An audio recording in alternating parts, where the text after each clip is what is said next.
해마다 연말이 되면 시청 앞에 아주 거대한 크리스마스 트리를 세우는 것을 봅니다.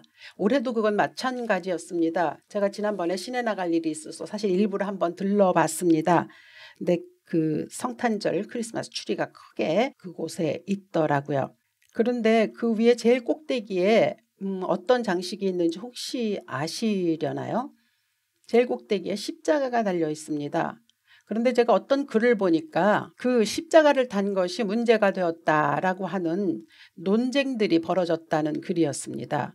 그러니까 그 십자가를 단 쪽에서는 성탄절은 기독교와 관련된 날이기 때문에 당연히 십자가를 달아야 한다, 뭐 이렇게 주장하는 반면에 또 그걸 반대하는 쪽에서는 뭐 예를 들어 유럽이나 미국 같은 데서는 별을 단다.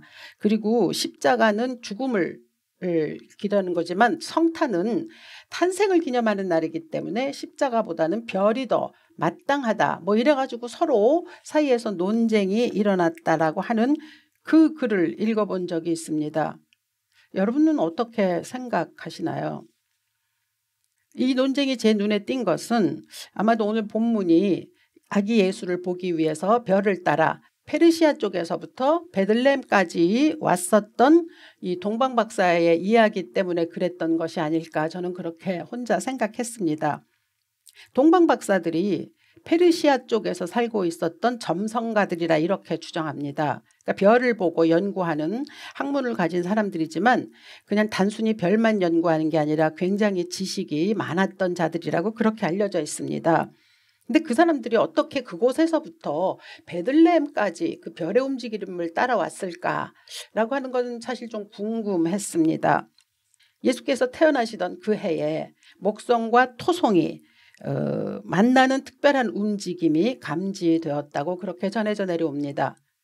기억하실래는지 모르지만 2020년에도 목성과 토성이 아주 근접하게 서로 만난다라고 하는 이야기가 신문지상에서 한참 떠들썩했었습니다. 1600 몇 년인지 자세히 모르겠는데 그때 한번 그렇게 그 두 행성이 아주 가까워졌다가 400년 만에 이렇게 가까워지기는 정말 400년 만이다라고 해서 그때 굉장히 좀 떠들썩했었는데, 예수님 태어나셨던 때 그때도 아마 그런 일들이 일어났던 것 같습니다. 근데 근동지방에서는 목성은 세계의 통치자, 그리고 토성은 팔레스타인의 별이라고 하는 그런 이야기가 전해져 내려온다라고 하죠. 그런데 이제 그 별들을 연구하는 이 점성가들이 볼 때 목성인 세계의 통치자와 토성인 팔레스타인의 별이 가까워지는 걸 보면서 그들은 세계의 통치자가 팔레스타인 쪽에서, 이스라엘 쪽에서 나타날 것인가라고 하는 것을 말하자면 예견하고 있었는데, 어느 날 별이 움직임이 그 둘의 움직임이 심상치 않자 그걸 따라 무작정 길을 나섰다라고 하는 설이 있습니다. 그래서 동방박사들이 베들레헴까지 왔다라고 하는 거죠. 별의 움직임에 대해서는 뭐 우리도 많이 꿈을 꾸기도 하고 이야기를 듣기도 하고, 또 어렸을 때는 뭐 별똥별을 보는 것조차도 굉장히 이렇게 설레게 하는 그런 경험이었습니다. 제가 언젠가 제주도 갔을 때 저는 뭐 다른 경치보다 가장 놀란 게 밤하늘의 별이었습니다. 올려다 봤는데 그냥 별들이 쏟아져 내리는 그 경험을 했거든요. 정말 전율일 정도였습니다. 서울에서는 그런 거 잘 볼 수 없잖아요. 근데 그걸 보면서 별이 이렇게 사람의 마음을 뭐랄까 설레게도 하고 따뜻하게도 하고 또 꿈을 꾸게도 하는구나라는 것들을 느꼈었습니다. 아마 여러분도 지금 서울에선 그런 거 못 보지만 조금만 지방으로 나가도 별을 볼 때 별을 보는 마음은 조금씩 다르지 않을까, 그렇게 여겨지기도 하죠. 고호가 그린 그림 가운데 별이 빛나는 밤에라고 하는 그림은 아마 다 잘 아실 겁니다. 안타깝게도 그 그림은 그가 정신병원에 입원했을 때 그렸던 것이죠. 고흐에게 있어서는 그가 살아가고 있는 세계가 캄캄하고 또 어두운 그런 밤 같은 게 아니었을까 싶죠. 그러나 그럼에도 불구하고 반짝이는 별이 고흐에게는 꿈이었음을 드러낸다라고 하는 어떤 역설적인 해석 때문에 그래서 사람들이 그 그림을 그렇게 좋아하는 것은 아닐까 하고 그렇게 또 추측해 볼 수도 있겠습니다. 별을 보면 우리가 누구나 다 꿈을 꾼다고 그렇게 이야기하지만 그렇다고 또 누구나 다 별을 보면서 꿈을 꾸는 건 아니죠. 근데 오늘 본문은 꿈을 꾸는 자에게 별이 손짓한다라고 하는 것을 드러내주는 바로 그 장면이 쭉 기록이 되어 있습니다. 구절을 보면 동방에서 보던 그 별이 문득 앞서 인도하여 가다가 악이 있는 곳 위에 머물러 섰는지라. 그러니까 동방에서부터 별이 인도해서 오다가 악이 있는 곳에 머물러 서서 이제 이 동방 박사들은 그 별을 따라와서 아기 예수를 만났고, 그 사람들이 글쎄요 이제 이방인이기 때문에 자기들이 연구하는 학문의 범위 안에서 무언가 예견하고 기뻐했을 뿐이지 그 하나님께서 보내시는 메시아 만왕의 왕 뭐 이렇게 받아들였을 것 같지는 않지만, 그러나 그들은 자기들의 평생에 어떤 업적이 이루어졌다고 생각해서 무척 기뻐했습니다. 그런데 이제 똑같은 별을 봤어도 헤롯은 그와는 전혀 다른 꿈을 꾸고 있었던 것 우리가 잘 알지 않습니까? 오늘은 이제 주일인데 또 동시에 성탄일이기도 합니다. 성탄절 하면은 여러분들에게는 어떻게 다가오는지 사실 좀 궁금했습니다. 성탄절, 제가 어저께 잠깐 어디 좀 나갔는데 저는 어저께가 뭐 소위 말하는 크리스마스 이브라는 거를 생각도 하지 못했어요. 성탄 전 날이라는 걸 생각도 못하고 왜 이렇게 길거리에 사람이 많은가 하고 의아해했습니다. 저에게는 그냥 25일이 아기 예수로 오신 날이기 때문에 그것을 준비했을지언정, 예전에는 뭐 젊었을 때는 24일에 뭐 나가서 뭐 놀기도 하고 그랬던 좀 창피한 기억이 있지만, 아무튼 다른 사람들에게는 크리스마스가 어떻게 다가오는지 잘 모르겠습니다. 주로 제가 생각하기에 크리스마스 추리 또는 성탄 카드 뭐 이런 걸 준비하면서 성탄을 시작하는 게 아닌가 이렇게 생각이 되어집니다. 성탄절의 카드, 지난번에 카드를 고르느라고 교보문고를 한번 나갔는데 정말 너무도 종류가 다양해서 고르는데 시간이 한참 걸렸습니다. 그리고 너무 화려한 카드들이 가득이었습니다. 그 카드의 내용들을 좀 보자면 우뚝 솟은 전나무가 보이죠. 크리스마스 추리는 전나무로부터 시작한다 그러죠. 그 전나무가 이렇게 있으면 그 전나무에 주렁주렁 매어 달린 아름다운 장식들 있는 뭐 이런 카드도 있고요. 그런가 하면은 선물이 가득 담긴 자루를 담고 그리고 눈썰매를 타고 가는 산타의 모습이 그려진 카드도 많이 있습니다. 또 반면에 유럽 마을에 아주 따뜻하고 전혀 슬픔이라고는 없을 것 같이 행복해 보이기만 하는 그러한 마을의 풍경들도 들어있죠. 그리고 무엇보다 주인공이신 예수, 아기 예수, 예쁘고 귀엽게 그려진 아기 예수와 그 위에 자리 잡은 천사들 뭐 이런 것들이 대부분의 성탄 카드에 들어있는 내용입니다. 근데 사실 이 모든 것들은 크리스마스가 주는 이미지, 그런 것으로 성탄 문화로 인해서 확산된 성탄의 모습이다라고 저는 그렇게 말씀드리지 않을 수가 없습니다. 우리가 연말 즈음에서 한 해를 사실 좀 어렵게들 보내셨잖아요. 그렇기 때문에 이제 기쁨으로 예수 그리스도의 오심을 맞이하자 뭐 이런 뜻에서 성탄 문화가 그렇게 나쁠 것은 없다고 생각합니다. 특히 외국을 보면 멀리 떨어져 살던 가족들이 다 만나고 이러는 거 보면 확실히 저들의 그 성탄 문화는 우리가 본받아야 할 것도 많이 있다는 생각이 들기도 합니다. 그렇지만 그 카드에 나타난 성탄으로만 우리가 성탄을 자리매김한다면 그것은 그렇게 바람직하지 않습니다. 왜냐하면 성탄에 관해서 카드는 픽션이 너무 많아요. 사실 여러분 성탄은 넌픽션입니다. 그런데 그 안에 들어있는 그림들, 이미지는 너무 가공되고 미화된 것이 많이 있죠. 그래서 우리가 성탄을 제대로 축하하고 성탄의 의미를 제대로 발견하려면 카드 배후에 뒤에 있는 메시지를 제대로 알아야 합니다. 뭐 여러분들 다 아실 거라고 생각합니다. 그리스도인들은 성탄절과 부활절이 가장 큰 잔치이기 때문에 아주 성탄절과 부활절에 대해서는 많이 알고 있습니다. 그렇다 하더라도 아기 예수의 탄생은 엄청나고 기가 막힌 스토리입니다. 성탄, 말 그대로 거룩한 탄생이란 뜻입니다. 아기 예수가 태어나셨다라고 하는 것이 거룩한 탄생이 되는 이유는 하나님이 직접 개입하셨기 때문입니다. 하나님이 직접 개입하셨다는 거죠. 세상 어떠한 일에도 하나님이 개입하시지 않은 일은 없습니다만 특별히 성탄은 더더욱 하나님의 놀라우신 계획 속에서 이루어진 역사적인 사건입니다. 하나님은 아담이 죄를 지은 이후로부터 아브라함과 다윗과 모든 선지자들을 통해서 한 가지 약속을 하셨습니다. 내가 메시아를 보낼 것이다. 죄 지은 인간을 구원할 만왕의 왕을, 구세주를 보낼 것이다 라고, 그리하여 모든 세상을 다시 회복하겠다고 그렇게 약속을 해오셨습니다. 그리고 그 약속을 이제 드디어 지키실 때가 되었던 것이죠. 그래서 우리 입장에서 보자면 하나님의 약속이 이루어진 날, 그게 이제 성탄인 거죠. 하나님이 때가 되면 그 약속을 지키시기 위해서 뭐 한 가지 일을 결정하셨는데 사실 그 일이 보면 좀 이상하다고밖에 말할 수 없습니다. 의외의 방식으로 약속을 지키신 거죠. 천지를 창조하신 하나님이 아기로 이 땅에 오셨다라고 하는 그 점입니다. 성경은 이를 성령으로 잉태되었다라고 그렇게 전해주죠. 그래서 그리스도인들은 성령으로 잉태된 아기 예수에 대해서 그냥 뭐 편하게 받아들입니다. 그리고 또 그 일이 믿어지는 사람들이고요. 그래서 그 은혜를 감사하는 사람들이기도 하지만, 그래서 의뢰 그렇게 받아들이지만 정말 그 임신의 주인공이었던 마리아에게는 이게 굉장히 뭐랄까요, 충격이었을 거라고 그렇게 생각합니다. 어느 날 갑자기 가브리엘 천사가 나타나서 마리아에게 말했습니다. 내가 잉태하여 아들을 낳을 것인데 그 이름을 예수라 하라. 이 거룩한 이는 하나님의 아들이라 일컬어지리라.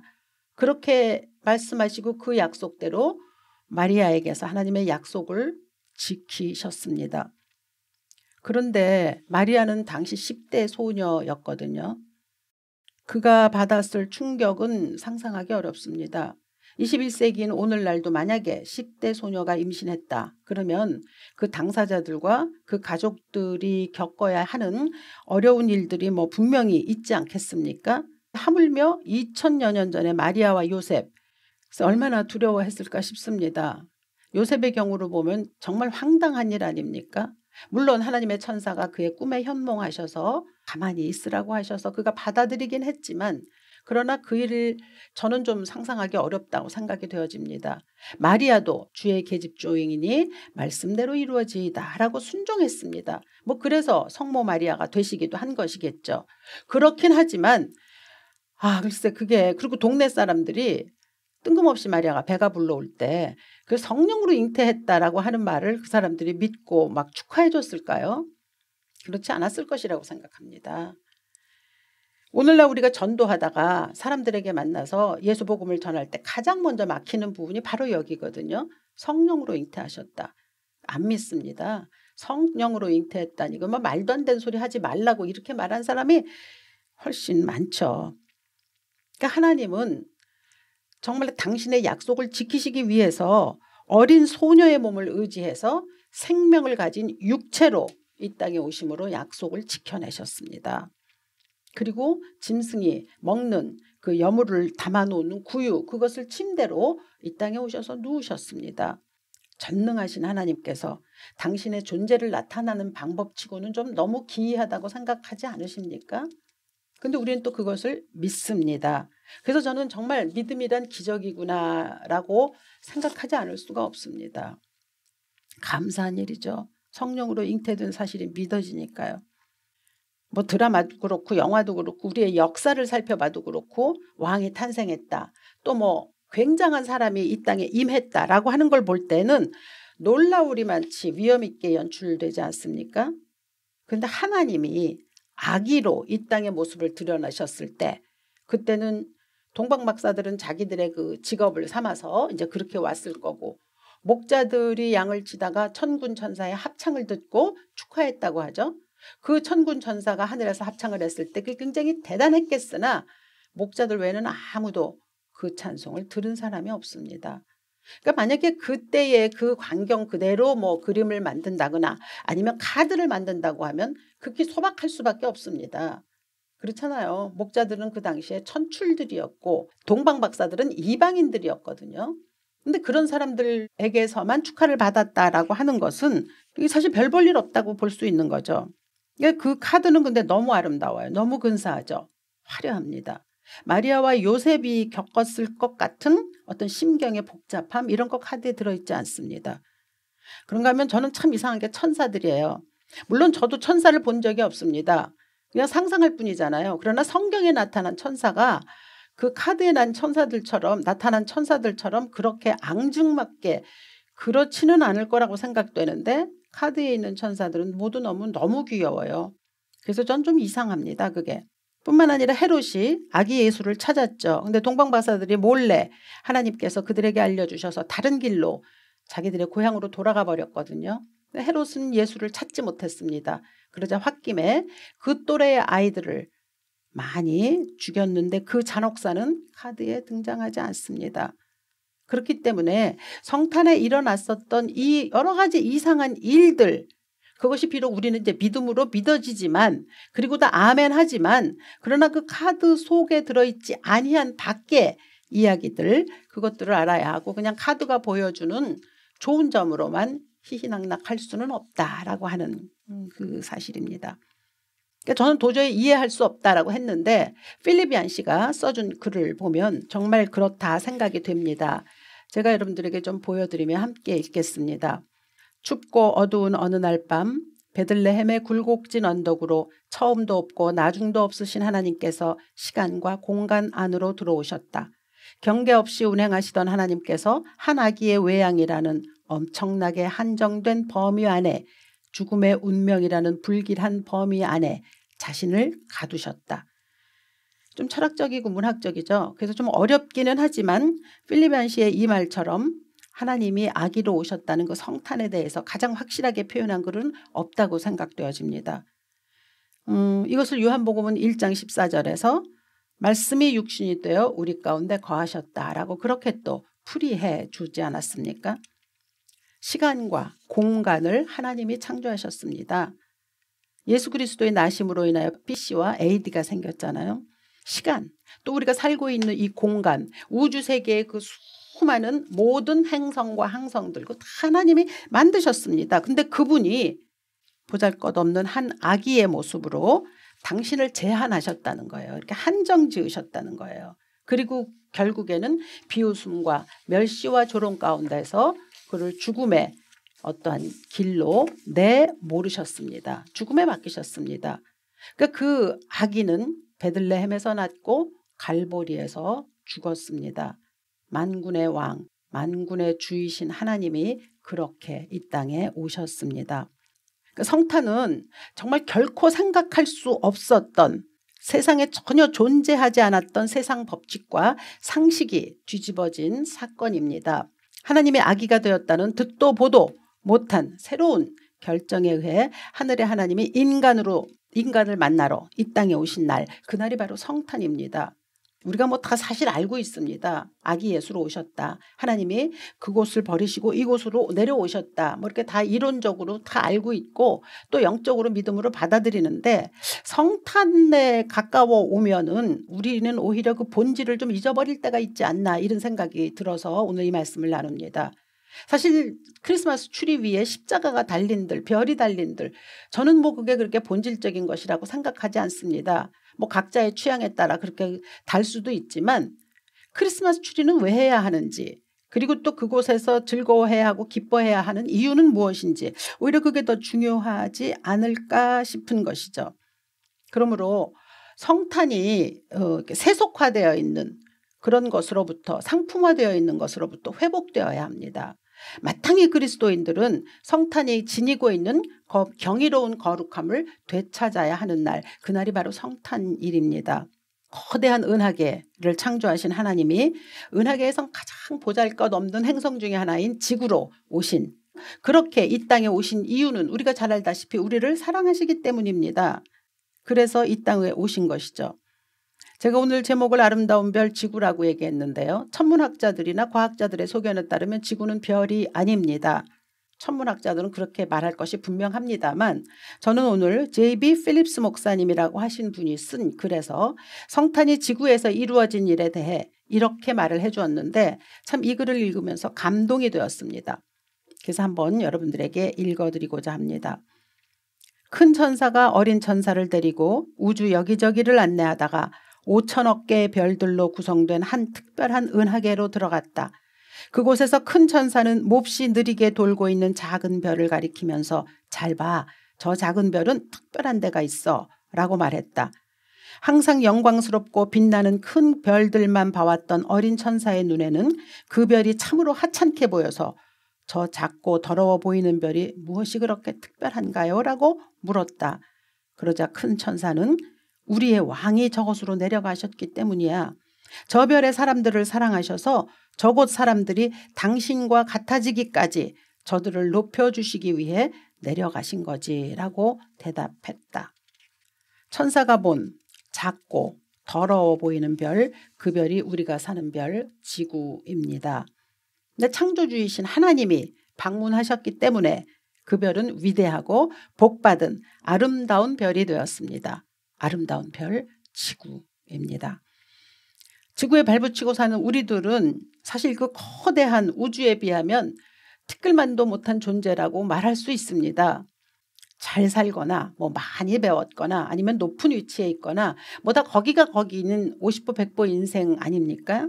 그렇지만 그런 우리를 살리기 위해서, 우리를 죄로부터 해방시키시기 위해서, 우리를 높여주시기 위해서 이 땅에 하나님이 낮아지심으로 이 일을 행하셨습니다. 그래서 그 아기 예수 덕분에, 사실 하나님이신 그 존재가 아기 예수로 오신 그 일 덕분에 우리는 특별하고 귀하고 아름다운 복된 존재가 되었습니다. 그러니까 우리를 그렇게 만드시기 위해서 하나님이 낮아지셨다라고 하는 이 사실에 우리는 마땅히 감격해야 합니다. 그냥 너무 쉽게 성탄을 맞이하고 하나님이 오셨다, 뭐 감사하다, 쉽게 말하는 것 같은 그런 조바심이 저에게 좀 있어서 제가 아마 좀 또 노심초사하는 거일 수도 있습니다만, 하나님은 이 땅에 오신 이유가 우리를 하나님의 형상으로 지으심을 입은 자답게 살게 하시기 위해서, 또 하나님과 같은 그 수준의 버금가는 작품으로 살아갈 수 있도록 하시기 위해서 그분이 친히 낮아지시고 비천해지셨고, 그리고 십자가에서 죽기까지 우리를 그렇게 사랑하셨습니다. 하나님이 육신을 입은 그 아기의 모양으로, 사람의 모양으로 이 지구에 오셨기 때문에 하나님과 우리의 세계가 따로 구분될 수 없게 되었다라고 하는 점에서 생각해 보시기 바랍니다. 많은 사람들이, 뭐 그리스도인들은 우리는 하나님을 섬기고 또 예수 그리스도를 구세주로 믿습니다만, 많은 사람들이 섬기는 신들은 뭔가 어느 곳에선가 어딘가 따로 이렇게 존재하고 있어서, 그래서 우리와는 좀 다른 그러한 것으로 인식하고 있습니다. 그래서 우리의 고통에도 모른 척하고 있는 것은 아닌가라고 하는 생각들을 하고 있고요. 또 그리스도인들조차 우리의 하나님은 어딘가에서 그냥 따로 존재하시는 분이 아닌가라는 그런 의심을 할 때도 있는데, 그렇지 않습니다. 하나님이 이 땅에 오셨다니까요. 이 지구에 흠막고 부족하고 실수투성이인 이 사람들을 살리시기 위해서 당신이 사람이 되셔서 이 땅에 오셨다는 거죠. 그렇기 때문에 우리가 만약에 그 사실을 믿는 이상에 우리에게 지구는 그냥 그저 그런 지구가 될 수는 없습니다. 하나님이 오셨기 때문이죠. 우리는 살면서 아파하기도 하고요. 상처받기도 하고요. 그리고 때로는 정말 모든 것이 끝장났다라고 이렇게 여길 때도 있습니다. 그런데 그때 우리가 생각할 것은, 하나님이 이런 나를 위해서 이 땅에 오셨구나라는 것이 우리의 심령 속에 막 이게 들어와야 해요. 그래야 우리가 다시 일어날 수 있습니다. 하나님이 나를 위해서 이 땅에 오셨구나. 더 이상 내려갈 곳이 없다고 느낄 때, 아니, 하나님이 나를 높이시기 위해서 이 땅에 오신 거지 라고 하는 그 성탄의 의미를 우리의 삶에서 줄곧 내내 되살려야 합니다. 지금 사실 지구가 빛을 잃어버리고 있다고 말하기도 하고, 사람들이 희망을 저버리고 살고 있다고 말하기도 합니다. 단테가 말하듯 절망이 있는 곳은 빛이 사라져서 없다고 얘기하는 것처럼 많은 사람들이 뭐 좌절하기도 하고 절망하기도 하고, 특히 젊은 층이 그런 일들을 많이 겪고 있다라고 하는 안타깝고 슬픈 이야기가 들립니다. 이때 이제 우리 그리스도인들은 이 성탄의 의미를 제대로 알고 어떻게 살아가야 할지를 다시 결단해야 합니다. 지구가 태양을 따라 돌고 있듯이 우리는 빛이신 예수를 따라 돌면서 우리 안에서 빛이 꺼지지 않도록 살아야 할 사실 의무와 책임이 있는 사람들입니다. 하나님께서 그렇게 우리를 만들어 주셨기 때문입니다. 예수께서 이 작고 깨끗하지도 않은 행성에 오셔서 3년 동안 보여주셨던 그 공생애를 통한 천국의 모형, 그것을 우리가 다 보고 있지 않습니까? 그렇게 우리는 희망의 불씨를 되살리는 작업을 해야 하는 그러한 아름다운 지구의 별들이고 지구의 사람들입니다. 그런 의미에서 성탄은 12월 25일이다. 그래서 12월 24일 전야다 하고 기뻐하고 12월 25일 하루를 축하하는 날이 될 수는 없습니다. 도리어 하나님의 낮아지심이 우리 삶에서 지속적으로 우리의 마음속에 태어날 수 있어야 하는 날이죠. 그 기점인 것입니다. 다르게 말하면 매일매일이 우리의 삶에서 성탄이 이루어져야 합니다. 독일의 영성가인 요하네스 쉐플러라고 하는 사람은 그리스도께서 베들레헴에서 1000번을 태어나셔도 정작 당신 안에서 태어나지 않는다면 당신은 영원히 길을 잃고 헤맬 뿐입니다 라고 이렇게 심하게 말했습니다. 성탄이 우리 안에서 일어나야 한다라고 말했고, 또 마르틴 루터 같은 사람은 우리 모두는 마리아가 되어야 한다고 그렇게 말했습니다. 그 받아들이기 어려운 말씀에 순종하여 그렇게 성모 마리아가 되듯이 우리의 안에 예수 그리스도의 탄생을 받아들일 수 있을 만큼의 각오로 우리는 살아가야 한다고 그렇게 주장했습니다. 지구로 오신 하나님, 그 하나님은 우리가 아름다운 별, 지구가 될 것을 기대하고 계십니다.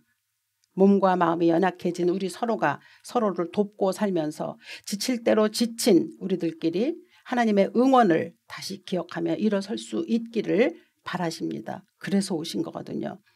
그러니 우리가 진실로 성탄을 정말 제대로 믿는다면 예수께서 가시고자 하시는 곳에, 또 그분이 마음을 쓰시고자 하는 곳에 우리의 시선이 돌려져 있지 않을까요? 오늘도 우리도 살기 어렵다고 생각하면서 우리 주위에 있는 사람들에게 시선을 돌리기를 꺼려하는 그리스도인들이 꽤 있는 것으로 압니다. 내 삶도 퍽퍽하기 때문에 그렇게 하기가 버겁다고, 벅차다고 말할 수도 있습니다. 그러나 그 생각을 돌려야 합니다. 그저 성탄에 그래 이렇게 살면 안 되겠지 싶어서 그저 한 번의 선행 또는 한 번의 구제, 그것을 행함으로 내가 성탄을 그래 꽤 의미 있게 보냈어 라고 하는 얄팍한 믿음으로부터는 벗어나야 합니다. 사람들의 절박한 필요에 등을 돌려서는 안 되는 것이죠. 꾸준히 내 안에서 그리스도께서 다시 태어나시기를 바라는 그 심령으로 살며 그것을 행하며 살아가야 하는 것이 우리가 성탄을 맞아야 하는 우리의 의무이기도 하고, 아름다운 별 지구를 향하여 오셨던 하나님의 그 목적이 우리 안에서 되살아나는 것이기도 합니다. 그 책임을 다할 수 있기를 소원하시고 살아갈 수 있는 은혜가 있기를 바랍니다. 우리가 아름다운 별 지구라고 말하는데 과학자들이 말할 때도 지구의 수명이 얼마 남지 않다고 말했습니다. 다시 말하면 그걸 신앙적으로 얘기하면 예수 오실 때가 얼마 남지 않았다는 일일 수도 있습니다. 그러나 사는 날까지, 예수가 다시 오시는 날까지 우리 안에서 예수께서 이 땅에 오셔서 하나님께서 아기로 오셔서 이루신 일들이 일어날 수 있음으로 말미암아 우리는 매일매일을 그 그리스도의 탄생을 축하하는 날로 바꾸며 살아갈 수 있는 희망의 전령자들이 될 것입니다. 여러분에게 이 성탄의 아침에 이러한 은혜가 충만하게 임하시기를 주 예수 이름으로 축원합니다. 살아계신 아버지, 하나님이 낮아지신 것은 우리를 사랑하시기 까닭입니다. 그러므로 우리가 그 사랑을 받았으니 이제 또 우리의 삶에서 사랑을 전하며 살 수 있도록 인도하여 주시옵소서. 우리의 이기심을 가지고 살지 말게 하시고 하나님이 아름답다고 인정하셨으니 하나님의 작품답게 살아갈 수 있도록 인도하여 주시옵소서. 아름다운 별로 빛을 드러낼 수 있는 지구에서 거하는 귀한 한 심령으로 우리를 축복하여 주시옵소서. 감사드리며 거룩하신 주 예수 이름으로 기도합니다. 아멘.